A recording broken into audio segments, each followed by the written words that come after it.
Viestintä- ja markkinointipuolella ja mainonnassa on pitkään ollut tämmöinen gaalaperinne. Palkitaan, tavataan ihmisiä erilaisissa tämmöisissä palkitsemistilaisuuksissa ja musta on tosi hienoa, että myöskin tapahtumapuolella tehdään sitä tänä päivänä.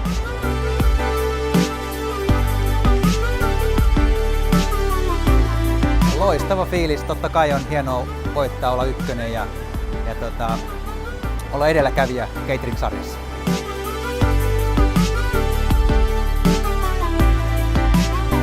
Mahtava siis tilaisuus ollut. Mä en viime vuonna päässyt tänne, kun tää oli eka kertaa, mutta tänä vuonna oli tosi jees. Mä oon saanut käyntikortteja hirveän pinon ja minglannut paljon täällä ja tosi siis hyvä meininki. Mun mielestä tosi hyvin järjestetty tapahtumatekijöitä.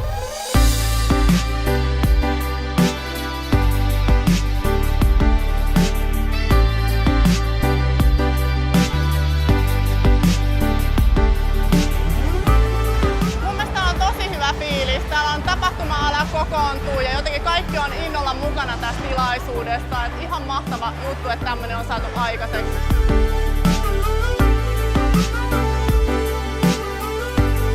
Kynttilät, musiikki, kaikki toimii. Ruoka on ollut hyvää, juontajat mainioita, juoma loistavaa, seura mahtavaa, mitä muuta kaivataan.